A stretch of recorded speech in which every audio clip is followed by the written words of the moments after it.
property? Hi, I'm asking you if this is your property. Why are you asking? Because it's private property. Because it's private property, So, sir. are you defacing private property, or is this your building? You're free to express your No, opinions, but not on people's property. Okay. Absolutely. Sure. Just respectfully. Sure. So we're just saying, absolutely, your signs and everything, and that's good. This is not the way to do it. Okay. It's private property. But if I did live here and it was my property, this would be absolutely fine. If it, And you don't know if I live here or if this is my property. We actually do know. That's why we're asking. Oh, really? Because you live here, right? You said so. Because we know the person who does live here. Oh, okay. So Then that's all I suggest wanted you to call ask. him I'm not or disagreeing with call the you. police. Why Or don't we call the police? because What you're you want accusing to me do? of a crime, correct? What I'm asking you is why. And I'm not answering you. Okay, that's fair.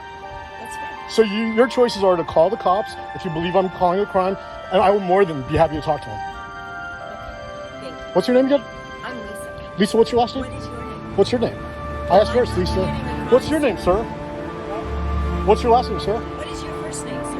I'm not answering. I'm not talking to you. You're talking to me. I'm asking you your questions. Well, we're not doing anything. Neither am I. Actually, Really? Oh, okay. Well, then call the cops. Lisa and Robert. I'll be right here. Bye.